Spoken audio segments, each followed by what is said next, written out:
So many of you know that I use fasting in my life. I use it when I work with patients, and I think it's really an incredible tool in order to help us heal and recover. And I think it's very important for longevity purposes. I want to talk about some of the different forms of fasting, and then after that, I want to go into the benefits, some of the benefits of fasting, okay? So I'm going to start from the easiest and go to the hardest. So what I consider the easiest forms of fasting that is really easy for you to implement, and then go to the hardest forms of fasting, which gets a little bit tougher, but it's still totally doable. I do it all the time. Trust me, it'll be okay. So intermittent fasting is when you go and you eat all your meals within an 8-hour period. So that means that you're going to eat within an 8-hour period, fast for 16 hours. The reason it's so easy is because you're still eating the same amount of food. You're just eating within a certain window of time. You're supposed to be eating the same amount of calories that you would normally eat and eat like you would normally eat. However, you want to do it in a smaller window, allowing your gut and your body the chance to heal during those other 16 hours.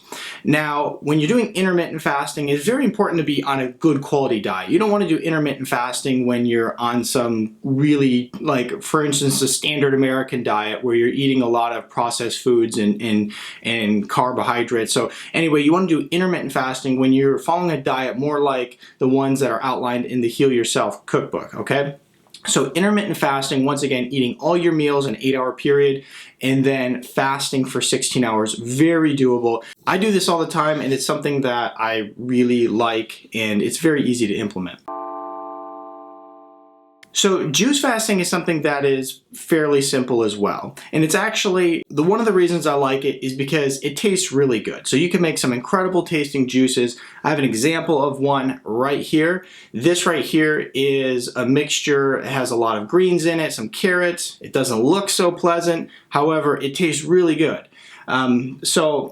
Juice fasting is when you're going to take, kale and spinach and cucumber and some fruits, and then you make a really good tasting juice, and you literally just drink juice for a couple days. Typically, I like to do 3 to 4 days.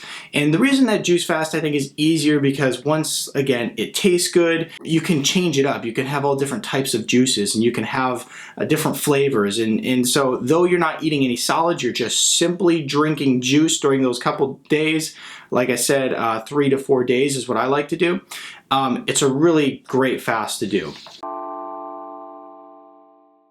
The reason I like the bone broth fast is because it is loaded with collagen, okay? So you get all types of collagen and minerals from the bones of whether it's chicken or beef bones or whatever type of bone broth you're making, and you just drink that throughout the 3 to 4 day period, and you get amazing healing benefits from it. You get the benefits of it healing your gut and supporting you with all that collagen, and then you also get the benefits of all the minerals from the bones. Now, an example of bone broth would be this guy right here, okay? So this is what bone broth looks like. This is actually chicken bone broth. Now, for more details on how to make this stuff, I'll link an article below that actually has some of the details of everything I'm talking about in these episodes.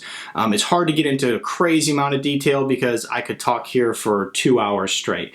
And so anyway, that's what bone broth looks like. It's probably one of my favorites. I have done 4-day bone broth fast multiple times. 3-day are a little bit easier to do, and the reason I think 3 days is easier is because you could start like on a Friday and then a Saturday and a Sunday. And when you're doing fasting, you want to do fasting during a time that you have more of an opportunity to rest, okay? So you don't want to be doing fasting when you're having a crazy work schedule or, you're running around with your kids and things are stressful. That's not the time to do fasting. Fasting should be done when you have the opportunity to rest and relax and take a nap during the day and whatever is necessary, because your body's actually going through a healing process while you're fasting.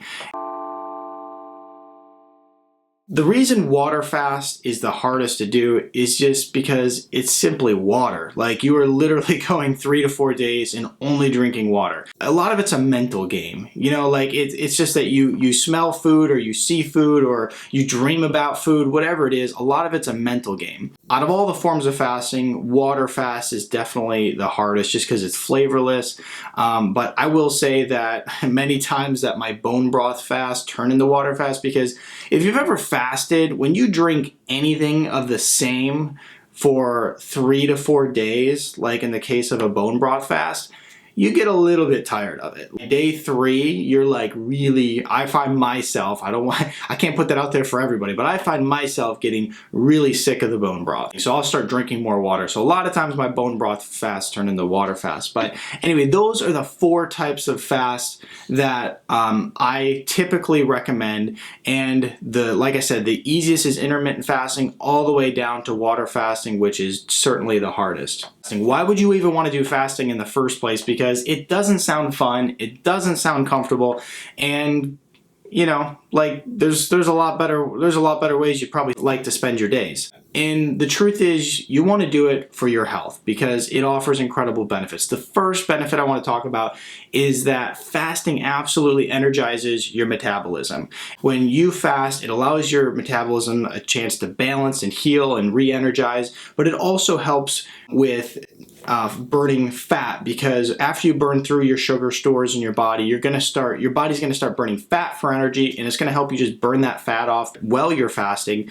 And then from there, it's also going to help increase insulin sensitivity for the future, so that when you're not fasting, your body can actually store sugar much more efficiently and your metabolism works better and you feel so much better. Fasting also does incredible things for your brain. It actually increases brain-derived neurotrophic factor, which is a chemical in the brain that actually protects us from Alzheimer's and Parkinson's and many of these neurodegenerative diseases. So when you fast, you're increasing your metabolism, so far we covered, and you're actually boosting your brain. Now, the third reason fasting is so beneficial is because it gives you an opportunity to work on healing your intestinal tract. Your intestinal tract works 24/7 all the time. Even at night, it's still working.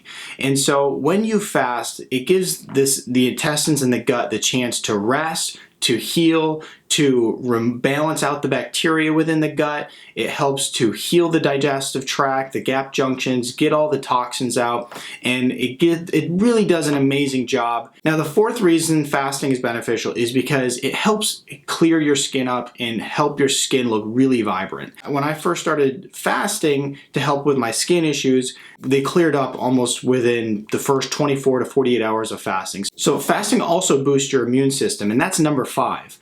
Now, when they did some different studies on rats and mice, what they found is that the mice that were put into a fasted state on a regular basis, they had less factors in their blood that actually gave the indication that they were going to develop diseases related to a lot of oxidative stress.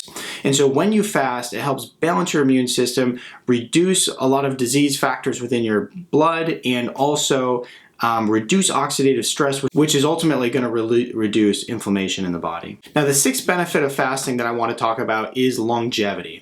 Okay, so in America, the average lifespan is right around somewhere, I'd like to say 72 off the top of my head. Now, there's areas around the world where people are living to 110 years old. You know, for instance, like there's areas like in Japan where the Okinawans live until the ripe old age, where these guys are 100 plus years old and they're still farming, they're still going about their tribe and doing the duties that they would normally do.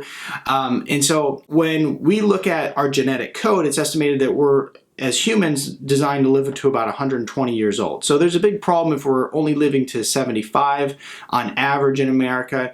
And the truth is that most people who are living to 75 aren't living a very high quality of life, right? So that's 75 on how many prescription medications, 75 with how many degenerative diseases at that time. Not only is quantity of life important, but quality of life is probably even more important to somebody. When we talk about fasting and longevity, it's very important to put the two together and realize that it's really necessary to have fasting in your life in order to really support that longevity. When they did a study with different mice, what they found is that they had 2 different groups. Okay, the one group, they were allowed to just eat whenever they wanted. The mice could just graze all day long. And then the other group, they were required to fast 2 times a month for a period of 4 days.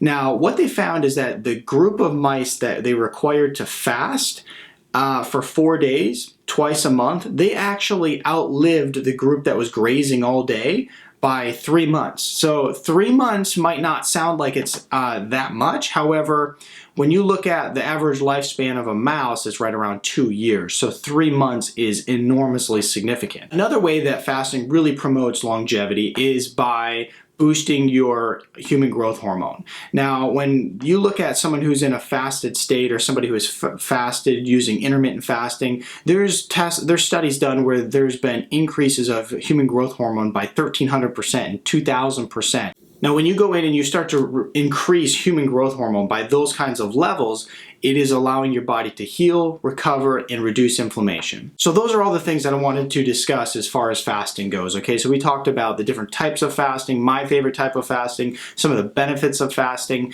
and I will link below this video some more information on it. The benefits of fasting can't be ignored because it is literally a game changer for so many people who are trying it. So if I was suffering from some sort of condition, I wouldn't do fasting without support from a physician. If I'm a perfectly healthy person or somebody who's just suffering from some skin irritation or something like that, I would have no problem doing fasting personally. So I think if you start utilizing this in your life, you'll be really happy. I would start with intermittent fasting because, as I mentioned, it's just the easiest to go in and start doing on a regular basis.